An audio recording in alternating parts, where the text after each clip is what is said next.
Today's episode is sponsored by Billy Keel's Advisory Services. If you want to learn more about how to make your 99 optional, just go to makeitoptional.com. Once again, that's makeitoptional.com.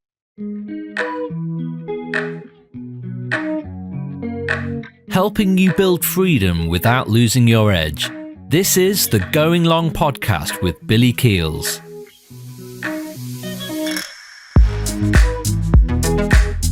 One of the reasons that I love being able to host this podcast is because not only do you have the opportunity to learn, take in insight, also I get the opportunity to also learn and ask questions from not only industry experts, real life action takers, also individuals that I call friends, and even brothers from another mother. And some sisters from another mother as well. Today is another one of those opportunities. I'm just going to let him talk about himself because there's so many things that I could say about him, ways that he is consistently impacting people's lives, mindset globally. Not only is this friend of mine a major investor, he's a philanthropist, he's a public servant, and he also helps people with lifestyle design and financial freedom through many, many different ways. It gives me great pleasure to welcome to today's conversation my brother from another mother, as also the founder of the movement known as Try Life On, Mr. Maurice Philogene, or I like to say Philogene. Welcome to the show, man. Thanks, brother. Good to be here. Founder of the movement. I like that. Nobody has ever said that before. I'm rolling with that one. Okay. All right. Please do. Because it is a global movement that is making the world smaller, connecting people all over the place. And it's just phenomenal. And so I think about you're in very, very rare air. Like I didn't even talk about the podcast, Try Life On. But the thing that I have to say to you is that you are in rarefied air because most people have been able to be here and join me once. It is super awesome that you've been back. This is the next time. So the boys will be thinking, hey, you're going out a long time ago. Yeah, it's been a long time. It's been a long time. So those of you that have been here from the very beginning, back in 2020, Maurice and I think Maurice, actually that night, you had just come in, you were working at your day job, right? In your 9 to 5, you had just worked an overnight shift on the police force. And I think you'd slept maybe 30 minutes and you jumped on and I was like, this dude is amazing. I got to know more about him. That means I liked you as a person because I'm not doing that. Right. That's not happening today. There's been a lot going on. There's been a lot going on. Listen, and I didn't want to give the backstory because I want you to be able to tell your backstory in the way that makes the most sense for you. There's so many things that, I know about you, have gotten to just cherish about you. And I'm really excited for those that are maybe watching for the very first time or maybe listening for the very first time that are getting an opportunity to know you. Please paint your backstory, paint it in your words, and then let's see where you and I take the conversation from there. Oh, man. I think the backstory thing is such like it's such a default thing, but I guess we have to do it. But I always do. I don't start from the beginning. I start from the end. I love it. I'm living my best life. I turned 50 2 months ago, month and a half ago. I'm a digital entrepreneur, doing expansive things with expansive people in expansive places around the world. I'm happy. And I am enthralled with the idea of human performance, human dignity, and human divinity, in that we can create our own lives. We can try life on, as you've already articulated. In the typical sense of things, I was in corporate for 25 years, retired out of that in 2021. I was a police officer for 15 years at the same time, retired out of that in 2021. I was in the military for 22 years, retired out of that in 2019. I've been a real estate investor since I was 21. In a lot of ways, I'm slowly moving away from that for reasons we can always talk about. So I don't like the word retire because it makes absolutely no sense. What I should have said is I've migrated from that chapter and I'm moving on to something different. This notion of retiring kind of, from my perspective, died with the baby boom generation kind of thing. I'm a world traveler quite a bit. 100 countries now, but it was not to see the entire world. It was definitely to have experiences and build relationships with amazing people like yourself, fall in love with amazing places like where I am today, which is in Beirut, Lebanon. And I'm a father of two. Yeah, man. And I just run my own day-to-day life in a way that I wish people could experience because I think I'm plugged in a way that most will never have an opportunity to do. Yeah. Well, I can tell you when they are in proximity, intentionally in proximity with you, they will have the opportunity to not only try life on, but do the things in the way that that you share, right? In terms of not just by saying, but actually by doing. I think it was probably not even, I think it was less than probably a couple hours that you've actually landed where you are in Beirut, or outside or nearby, but it was 24 hours ago. And here we are again on the podcast. Yeah, exactly. Doing most of it. So, one of the things that I think it's important to, like you talked about, just the different careers that you had.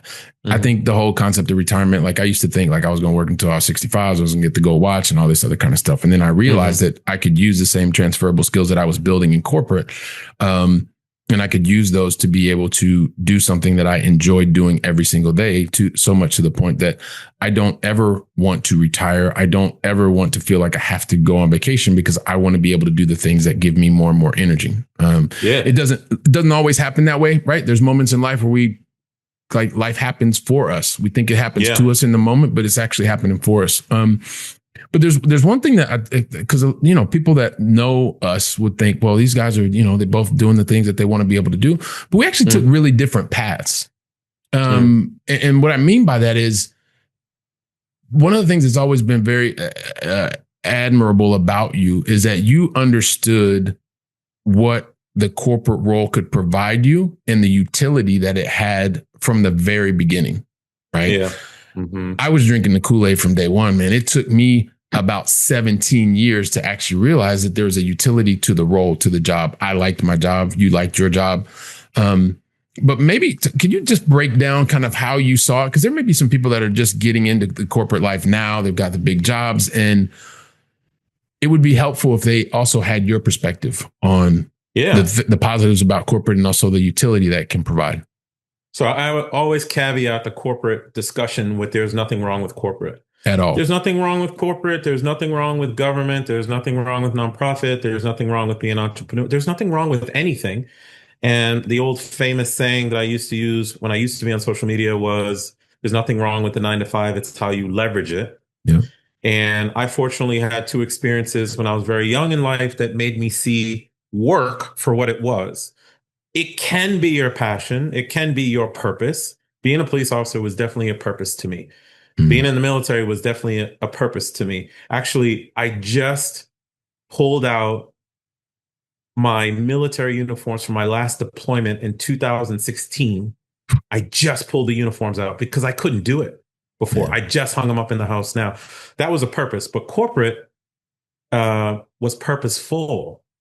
It was purposeful to the idea that I had, which was, look, I'm going to execute their mission.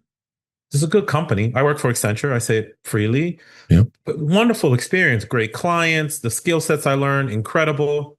But I was going to take those two paychecks, those amazing paychecks, and other resources that they provided, like the employee stock purchase plan or 401k match, or relationships overseas and opportunities to do international projects and things of that nature. I was going to leverage the hell out of it. Because what typically happens when someone goes to work, because the formal school system spits us out and tells us to do this, is we start executing somebody else's mission, and that's fine. But we never execute our own. We let it default out. So I was very intentional about taking those two paychecks and putting them into real estate, but also not taking roles for the sake of taking a role to get a promotion.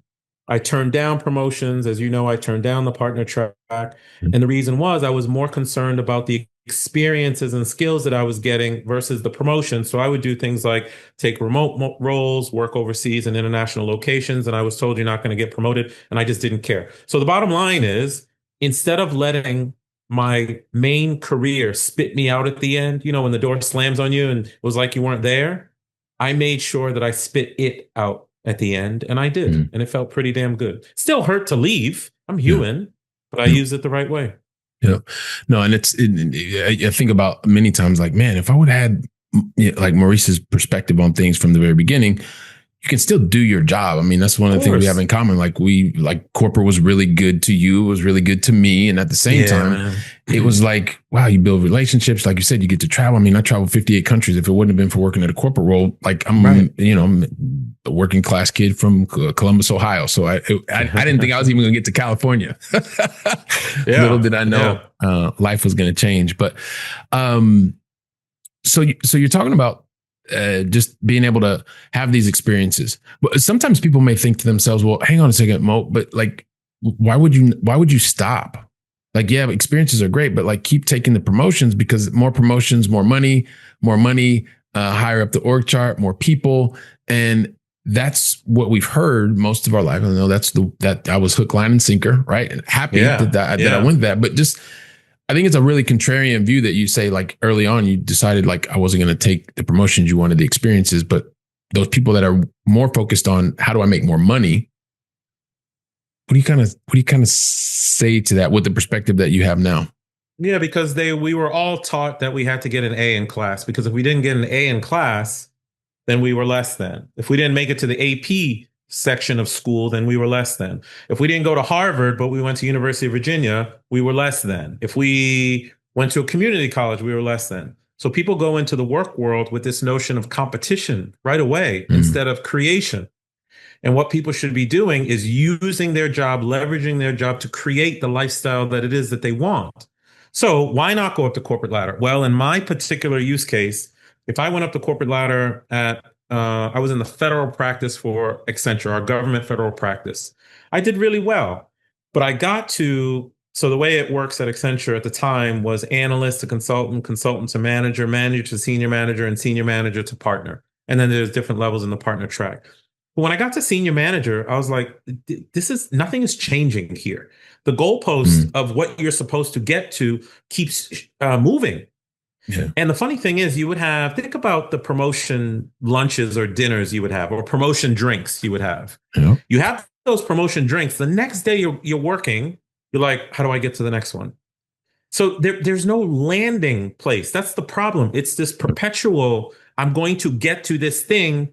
And I have to tell you, after doing 3 full-time careers, technically 4 with real estate, there's no destination. It never ends. There is no pinnacle. There is no mountaintop. There's no nothing. So you can go after the titles, but I like going after titles as a byproduct of doing good things that you really like to do. Like I got to lieutenant colonel in the military. You know the reason why I left the military? Because once you get to that seniority level, you're coming out of the field. You have to go back to headquarters, rightfully so, because they want to take all your field knowledge. I was a federal agent and I had, we were doing counterintel investigations, criminal investigations. But once you do all that work, they want you to take all that experience, go back to headquarters, write policy to affect the whole agency, which makes total sense. Yep. But that's not my lifestyle. That's not the thing that would make me feel good every day. So I declined the path to full bird colonel. Like, this makes absolutely no sense for me to sit at a desk for 3 years. So my response to you in summary is, people are just chasing other people's versions of success because that's what they know how to do. They chase the engineering degree because mom and dad said that's the best one to get the good job, or they chase the particular title. I didn't do that. In reflection, what I understand that I chased was a lifestyle and how I felt on a day-to-day basis. Man, so understanding, like, being in touch. So this, I mean, it's such a great thing, because what that means to me is that you were really in touch with what you wanted to do, how you wanted to feel. Yeah. Do you think, I guess, but then the other side of me is like, there's such this corporate busyness, right? And I'm not, like I said, I benefited a lot from corporate, but now that I'm seeing also having this other opportunity, there's a lot of times in corporate where you're just so busy, you don't actually have, or you don't make, you always have, right? Because everybody has 168 hours in a week, but it's like, you're so busy that you don't carve out time just for you. And I'm wondering did you ever find those moments, or did it just happen more organically because it was something that was already innate in you? If the people who are listening go to trylifeon.com and go to the newsletters, newsletter 19 is about our ability to create and protect time. I was very good at it. And you know what I used to say it on social all the time, right? Like 4 a.m. to 8 a.m. was my prime time to create my real estate portfolio or empire or whatever people want to call it. I was always working on something in the side hustle. But what I got right was Pareto's law and Parkinson's law, or Pareto's law and Parkinson's law. Yeah. Well, Pareto says do the 20% of things that give you 80% of the result. But again, school taught me and Billy to do everything, every single detail, cross every I, dot every I, cross every T. Somewhere along the line, I figured out that was nonsense, because work never stops, ever. You have to be very intentional about creating the physical and mental space to build a lifestyle that you want. And you're not always going to do well at it. I failed coffee shops. The clubs and restaurants I opened they were okay. They didn't make me a ton of money, but I did it. Some real estate went well. Some real estate didn't go well. Most of it did go well. So that's a good thing. But the way that I had the wherewithal to do it was that I was creating space for it and protecting my time. And by protecting my time, when people were going to the happy hour, to be blunt, to kiss people's ass, because I just didn't do that. No. I saw it for what it was. And what it was is you're trying to get a promotion that will give you a certain amount of clout so you can be like these other people, because you are chasing that version of success, assuming that's not what you really want. I don't think it's what everybody actually wants. I think they see the herd going that way. It's the crowd mentality, and then they follow the crowd. No. You know why I got it right? Like, how did you figure that out in your 20s and 30s? I didn't. But what I understand now that happened to me was I listened to my instincts. I was listening to my inner voice the entire time. When I saw a patrol car in somebody's driveway, which is a take-home car, and I was like, I want that, then I did it. When I saw people doing real estate and going after financial freedom, I was like, I think I want that. So I did it. So it was a combination of paying attention to what was going on and then listening to your inner voice and letting that be the guide, not everybody else. All right, perfect. And we'll include that in the show notes as well. Check out the number 9. You said it was number 19? It's newsletter 19 or 21, but okay. Systematic or is time freedom possible? I think it's 19. Okay. All right. Perfect. So you mentioned another thing. You knew what you wanted. Things didn't always work out perfectly. No. God, no. And in spite of that, you continued to move forward. Now, a lot of times, and like, I'm a recovering perfectionist, right? And so, going for the AP class and wanting to do all these kinds of things, I wanted to, right? We're products of the same kind of education system, which is you got to do everything perfectly, right? The reality is when you're going from a corporate environment to your own environment, there's things that are going to be obstacles. There's things that are going to kind of make you feel like you can't move forward. I know you got a real particular thought process as it relates to anything that is in your way, the obstacles. And how do you observe those obstacles? And then what do you do with those obstacles? I'm going to give 3 answers to that because it's important. In my 20s, what I did was something I now pen as systematic patience. I had a vision for something. I found a system to go get that vision. And I didn't care how long it took me. I would execute in that system until I got it. So when I had the idea to become a federal agent in 2001, and I said I was going to be like Jason Bourne and do stuff on the Mediterranean as a spy or a special agent, in 2016, I found myself doing it. When I saw that police car in that person's driveway in 2004, I found myself with my own take-home car in 2009 because of this special program at this police department. I had a knack of having a vision, finding or creating a system, like on the real estate side, the condos, finding or creating a system and just executing in it in a way that people in today's society will never do, which is forever. If you can key in on one thing or 2 things and execute it on it for decades without care of the outcome, it's going to come. Your physical world has to catch up with your thoughts. So that's the first way that I think about it. But the second way that I think about it now is blockers. Everything, it's just you have a goal, and you know my five freedoms: time freedom, financial freedom, geographic, purpose, relationships. You have a goal related to those things. And I say five freedoms because I orient my life around those. Mm-hmm. Those goals just have blockers. And the way that I coach people and have coached myself now more systematically is all you have to do to get over a blocker is find a who and not think about the what forever. But it's typically a relationship or a piece of information that will kill it. Great example is one of my coaching students from a while ago. He was doing his first real estate deal. He tried to self-sabotage it like 40 times. I said, what's the blocker? And he told me the blocker was related to condo fees and da, da, da, da. We had this conversation. I said, why didn't you come to me first? Mm-hmm. Well, because of what you said, Billy, right? Because we are A personalities. We want to get every detail the right way. So he wanted to do it all himself and he just couldn't get over it and stuff. So actually, those two ways. I'll stick with those two ways. But that's how I looked at it over time. Just got to get over the blockers. Yeah, so getting over the blockers and having that systematic patience to be able to go forward it's interesting because I'm thinking of two different clients that have the same thing. It's like, well, I'm here to help you. You don't have to bring it perfect. Like, just bring it, and then we talk about it. But what did that? What's making them want to bring? What's making them want to get it perfect? Think about that. Right. Well, can I answer? Yeah. Part of it is the way that they've been trained.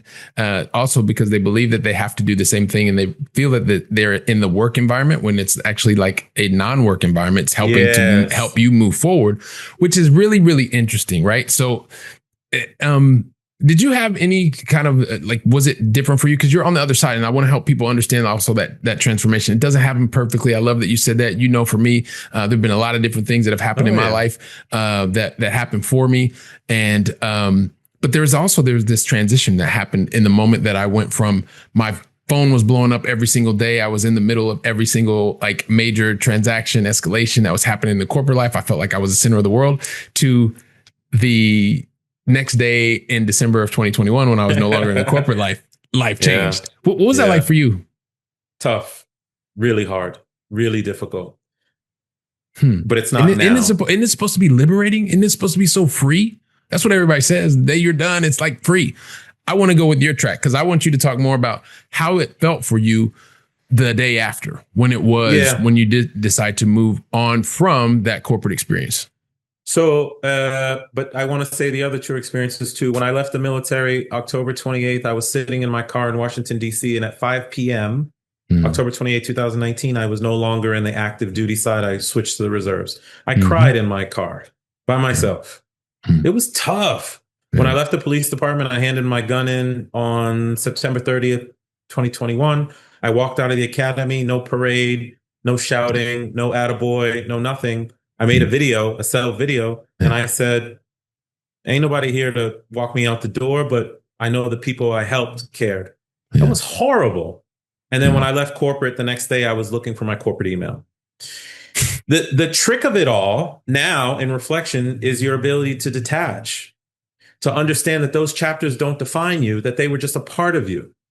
And have you ever noticed the executives who stay at firms way too long? Or let's say people who stay in the military way too long, like they should have got out 2 years earlier, 5 years earlier, 6 years earlier. They held on, not because it was the best thing for them, but because it was an identity that they were so scared to leave. Yeah.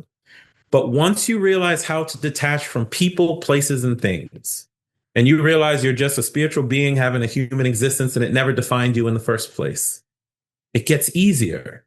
And now, even in my entrepreneurial career, I find myself detaching from all the things that used to make me what I was from an entrepreneurial perspective, including real estate investing and opening businesses and even coaching. I'm slowly moving on from those things because I've learned to detach. And once you have that ability, the matrix and status quo lose you forever because you're not defined by any of it. So it just kind of poof goes. I miss it, but I don't crave it at all anymore. It took me some time, but I don't anymore. Yeah. Well, I appreciate you breaking it down. And what I want, what I hope for everyone that's watching us, listening to us. By the way, if you're not watching us, you should check out this background that Mo's got. It's it's super cool. I'm not even gonna tell you what it is because you got to come and check it out. It's very different than the first time we chatted because we literally just come back and I was like, wow. I just need people to sit down in that chair right there. Yeah. Can I sit tell there? me what's happening? You can't tell them what it is. You can't tell them what it is. My bad. No, so you talked about something else I think is important, right? So there's this fallacy that when you finish whatever it is, because we're not going to call it retirement, that everything is perfect the next day. The reality is that has been a part of what you have been doing for 15 years, 19 years, 22 years, or whatever the case may be, there's a moment where you have to readjust. And it is an uncomfortable moment. It is just that, though. It is a moment. But you also talked about something that I think, especially for that high achiever, that corporate climber, there is this, and I was like, like I said, I wish I would have known you at the beginning of my corporate career. But we were sharing the microphone. So I'd like for you to maybe talk to the person that you've given a couple of different things, but like there is this culture, this climbing culture. Like you have to keep climbing. If you're in real estate, well, whether it was 5 doors or it was 40 doors or it was 10,000 doors, you want to continue to climb. In the corporate career, sales executive, manager, director, area VP, you keep climbing. And then you finish and you do something else and you keep climbing. You talked about the military. What is it about? Like, and what can we do? Like the whole like climbing, why do we climb so much? And is it something that can actually be overcome or level set? Because we are part of the unconscious collective. Okay, Mo, hang on a second. Can you just say that again? Yeah. I know what you're talking about, but can you please say that again? There's a great philosopher by the name of Carl Jung. People need to look him up, but he talks very much so about the unconscious collective, which I will say, in my experience, is 90 to 95% of people on this planet. And the unconscious collective refers to the fact that we are as close to source, as close to universe, as close to freedom as we can be when we are kids, because all we follow is our instinct, our gut, our feeling, our emotions. And then when we get put into the system, there's nothing wrong with formal education. Side note, I had a conversation with my dad, who is a 36-year educator, and he called the education system bull. Wow. I was shocked when he told me that. There's nothing wrong with formal education, but what you have to do is you have to use it for what it's, leverage it for what it's worth. But what it does, and what our familial upbringing does, and what our friends do, is continually purport that moving up is the right thing for everybody. And it's just not. My point is, in the formal system that we are put in, there is a notion that climbing or being number one is always the best answer. And that's a behavioral pattern. And once those behaviors get into your subconscious, which is our part of our body that runs our routines, it becomes patternistic, and it goes right into college and right into the work world, where we have this notion that success equals climbing. The funny thing is, a lot of people climb without even benefiting the financial reward of it. They just have 6 human needs, and one of them is validation, and they feel good about it. But yet they've never designed their own life, or they've never taken the resources that they've gotten from that career and applied it to, let's say, having no debt, or building a home that truly feels like a sanctuary as a goal. Whereas the goal has all of a sudden become this moving goalpost. And I'm telling you, man, that goalpost just does not exist. And I'll validate what I'm saying by, there's a lot of people who still work in my corporate entity or are still in the military. I was just talking to someone 2 days ago. They're still on that climbing rotation, but they see the forest for the trees now and what it is. Like, man, I'm 53 years old and I'm still here doing the same thing. And they're starting to get it now. So folks just need to be more intentional. But I have grace and understanding for everybody, because how we were all raised. It's not a surprise. Yeah, and it's I have similar conversations as well, and so it's but I do appreciate you just helping us reframe that, right? This like consistent desire to always want to climb, like do what is the right thing for you. And also, Mo, this is something you've really helped me a lot about. I used to feel bad about, or I used to feel uncomfortable. Let me say it this way. I used to feel uncomfortable about wanting to intentionally know somebody. Like I felt like, well, this person's going to think that I want something or want to do this or want to do that. But actually, one of the things that I've really, and part of this, I'm sure, is because of just the more security that I have in myself. Also the example that I want to be for myself, for my sons. And it's really being intentional about the relationships that I am forming and developing and deepening. Can you talk to that person who maybe feels a little bit dirty because you want to like surround yourself with this type of person or these types of people, and also how you are helping other people to surround themselves with what they need emotionally? Please. Well, you go back to what we were talking about before. What I didn't say that I can say now is friends, peers, coworkers, and neighbors. They've been killing dreams since the beginning of time. So the thing about the whole climbing the ladder and titles and things of that nature, you also have your friends, peers, coworkers, and especially mom and dad telling you that that's the right thing to be. So it's very loud for people. It is extremely loud. So how do you tamp that down? And me saying that it's loud goes right back into what I told you before in my 20s and 30s with me listening to my inner voice most of the time, or my instinct. Okay. People have to learn how to do that. People have to learn how to mental diet a bit. And now you just lost me on your question because I just went back to this one. Yeah. Well, it's more about being able to really understand like how we are being intentional with the relationships that we build and feeling okay with that, right? Like feeling okay with being intentional about the relationships that we build. Yeah, the way that I've coached people is that we all have a certain style of life that we want. If you want to be a police officer, in my particular case, why are you hanging out with IT executives at 5 p.m.? That makes no sense. If you want to be a world traveler and interact with, as I am, and interact with people, not to go see countries, but to have meaningful experiences and build meaningful relationships, then why are you spending time with the fellas and the ladies that you used to kick it with in high school?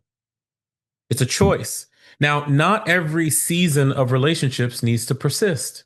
It was just a season. And it's always hard to kind of let people go, but you have to see people through the lens of your own life journey and your own life book.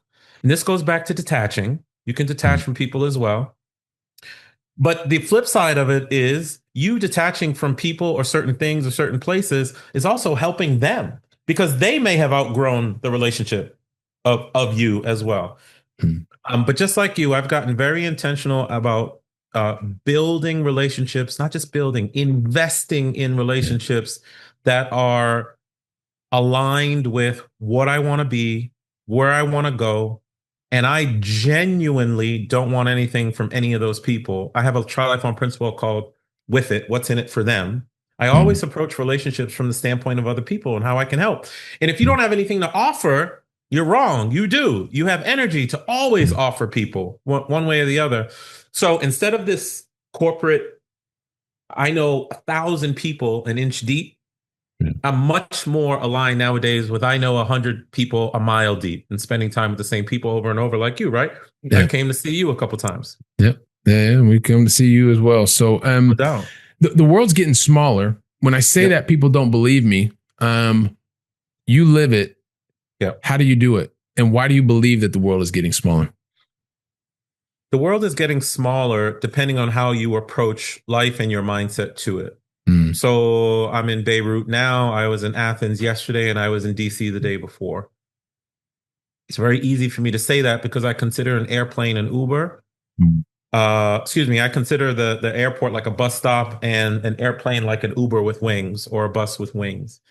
We have this notion that to get, let's say, to the other side of the world is some big phenomenal thing that you can only do once for 2 weeks of the year. But just like I talked to you about programming your subconscious, the way that I've lived my life, I have practiced my ability to get anywhere in the world at any time for any reason. And yes, it was expensive at the first 2, 3, 5 times of it, but I've gotten so good at it. It's almost like riding a bike. You know, when you rode a bike as a kid and it was tough the first few times you would fall down, Mhm. but a year later you're riding wheelies for a mile. Yep. It's the same thing with getting yourself around the world. It's you listening to other people who keep saying that anytime you get on a plane, it's a big thing. It's not. The world is as small as you make it. So I'm a big travel hacker, spend time with a lot of people. And frankly, I have no excuses for anything because everything is possible. So I just go. I don't even think twice. Yeah, I love it, man. I love it. I love it. Listen, and I know I want to talk to you forever. I get to talk Right. to you multiple times, but is there anything that you want to share with me or with the Go Along family that I have not asked you before? I kind of ask you one last question. Yeah, people would look at my journey, especially my own triathlon community, like, hey, he did 3 careers, same time, many years. Then he was an entrepreneur. He worked his way to this time freedom and financial freedom. And don't look at that.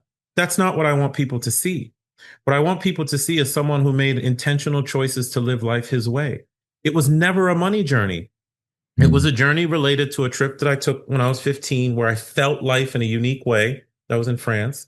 And then at 21, when I found a financial book, and I just decided that my life was going to be around having unique experiences and relationships. But the way I was going to do it was I needed financial and time freedom.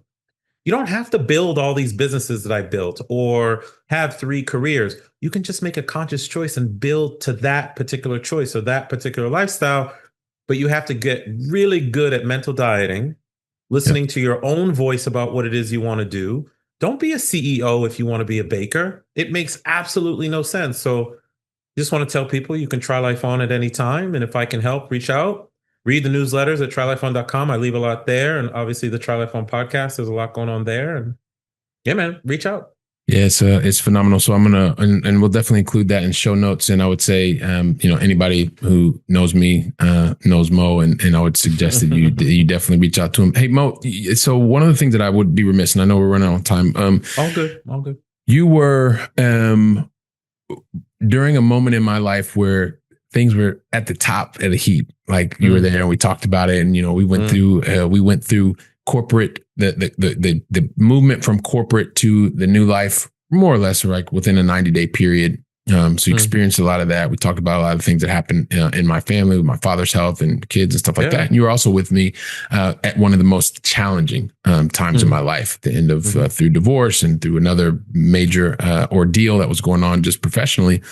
And I think about those moments and the fact that you were there. We could have lots of counsel. We talked about a lot of different things, but some of the things that reminded me or that stuck with me was that those were moments, right? And no matter what you were able to say, or maybe my brother would be able to say, or those people that love me, I had to have some really important conversations with myself. I had to talk and say things to myself to be able to get to where I am today, right? And anybody that thinks everything's going to go perfectly, I'm here to tell you that it's not going to go perfectly the entire time. Mo, you've already shared with us that things don't go perfectly. But no matter what happens, no matter how much support you have, there's always going to be that one voice that you have to have, that person in the mirror.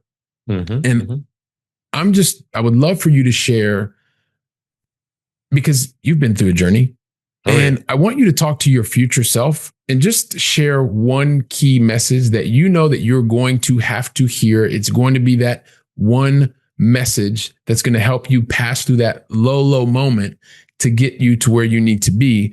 But I want you to leave that message for Mo 3 years from now. What's that one thing that you need to hear, that you know that you're going to need to hear, that only you can say to you to get you through that moment? Yeah, that negative life contrast or less than optimal things that are happening in your life are necessary. You don't want to have a perfect life. It doesn't serve you. You need to have the lows to have the highs. You need to feel the negativity to understand what the positivity is. You need to feel life contrast to know what kind of life it is that you want. If you're in corporate and you're now having these emotions and inner thoughts about, I don't belong here, now just by having that thought, you've now created the answer. If you don't belong here, then you belong somewhere else. So let me go find the somewhere else. And that's the key.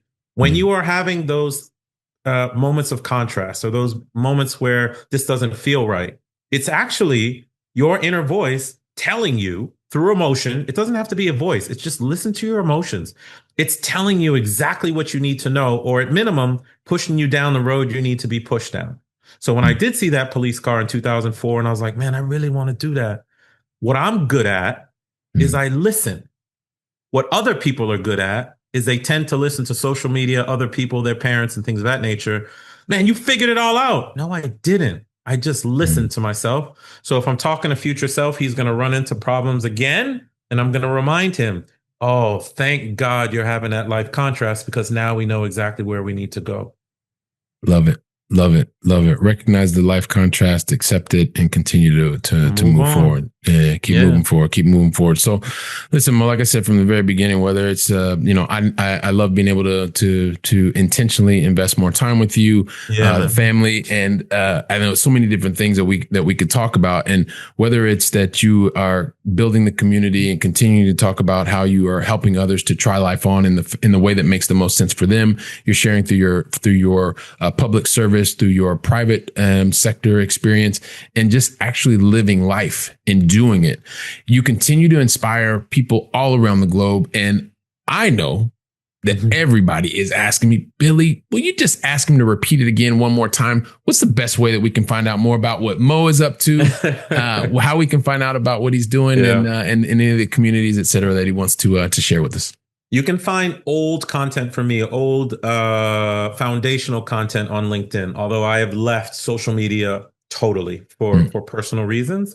But the best way for people to find me and stay connected is go to trylifeon.com, subscribe to the newsletter. The newsletter comes out every 2 weeks. Sometimes I take a break.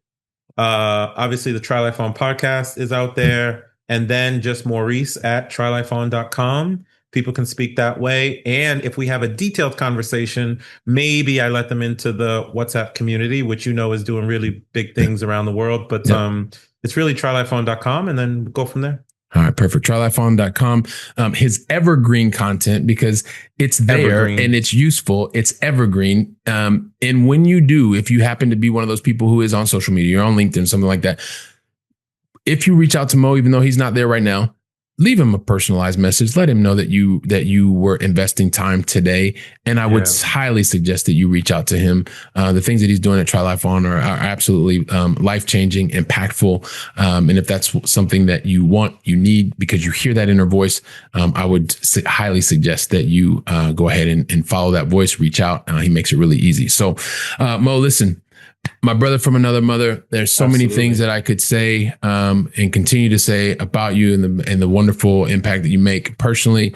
Love you to death, brother. I appreciate you deciding to invest time with me, the Going Long family, and thank you very, very much. Appreciate it, man. Thank you for having me, brother. You've been there for me many, many times. We'll keep it going. Yes, we will. Yes, we will. Going Long family, that's a wrap. Take care. Make it a great day. And thank you very much.